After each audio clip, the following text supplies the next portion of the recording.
Jadi, ada 3 hal yang tidak boleh dilakukan pada saat telinga kemasukan air. Yang pertama, diingat-ingat ya.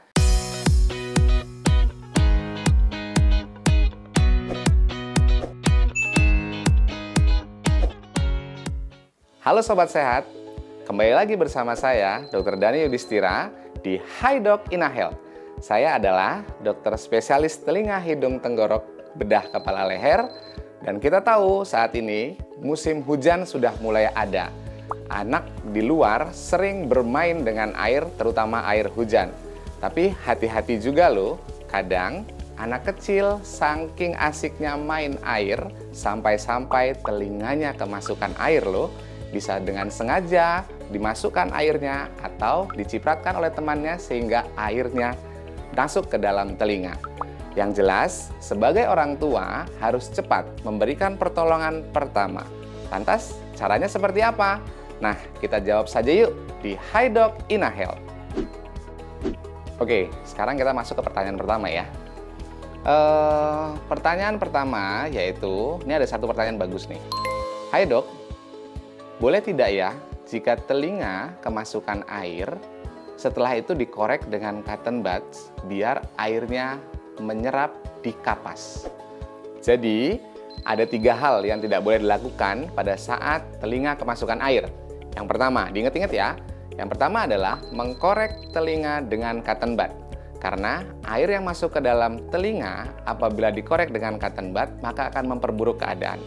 Apabila cotton bud tersebut terkena dengan air, maka potensi kapas cotton bud tersebut akan tertinggal di dalam liang telinga. Bayangkan tuh, kalau misalnya kapasnya ketinggalan lama dalam liang telinga, dia bisa jadi apa? Yang kedua, mengkorek dengan jari.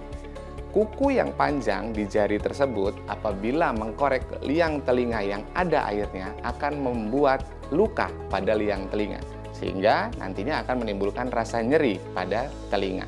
Dan yang terakhir, ini yang dilakukan biasanya pada zaman dahulu adalah memancing air tersebut dengan cara memasukkan kembali air ke dalam liang telinga. Penumpukan airnya itu nanti akan membuat jamur pada liang telinga. Oke, saat ini kita akan masuk ke pertanyaan yang kedua nih. Ada juga pertanyaan yang sangat bagus nih. Hai dok, seberapa bahaya sih jika telinga kemasukan air dan dibiarkan saja? Dan juga kapan harus dilarikan ke dokter? Oke, ada beberapa komplikasi dan juga kondisi-kondisi pada saat kemasukan air ya.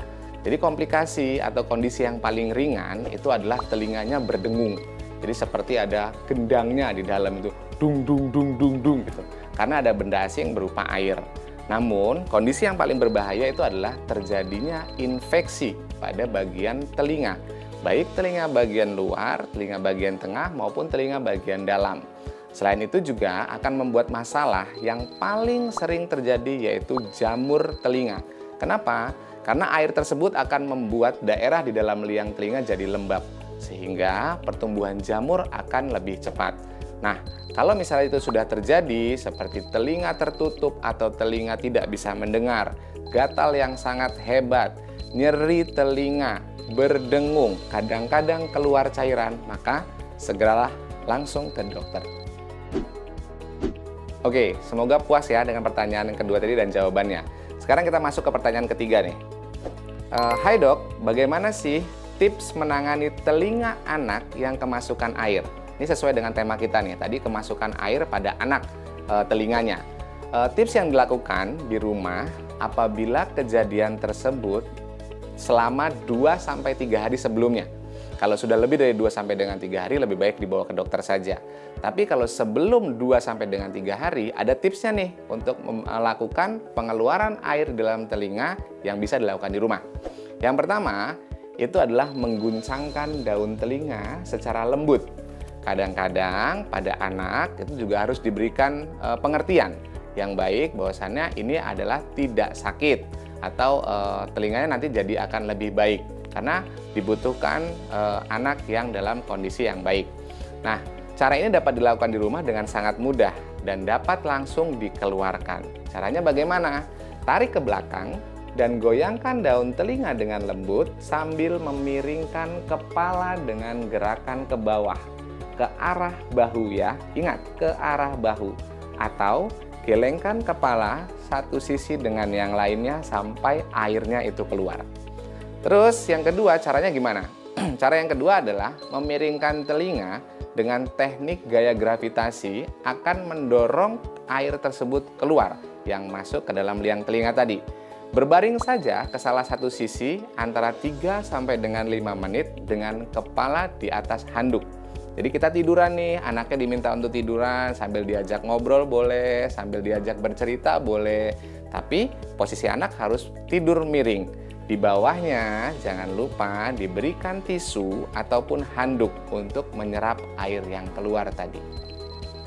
Lalu yang ketiga caranya adalah ciptakan ruangan hampa atau biasanya disebut dengan cupping method ya. Cupping method itu dia caranya adalah kita harus membuat ruangan hampa yang dapat menyedot air tersebut atau menarik air tersebut keluar. Miringkan kepala ke samping, lalu letakkan tangan di depan telinga dan ditekan, sehingga terjadilah ruangan hampa di dalam liang telinga. Lalu setelah ditekan sekitar 30 detik sampai dengan 1 menit, lepaskan secara perlahan. Nanti itu airnya bisa keluar sendiri. Tapi kondisi-kondisi ini balik seperti tadi, harus dilakukan 2-3 hari sebelumnya. Setelah itu, kalau kita mau mengeluarkan sudah sulit. Jadi lebih baik dibawa saja ke dokter. Bagaimana? Mudah bukan? Tentu saja tips tadi bisa digunakan oleh seluruh orang tua yang kedapatan telinga anaknya kemasukan air. Jangan sungkan juga untuk segera dibawa ke dokter agar bisa tertangani dengan baik. Thanks ya yang sudah bertanya. Kita ketemu lagi di episode berikutnya. Saya, Dr. Dani Yudhistira, pamit. Sampai jumpa.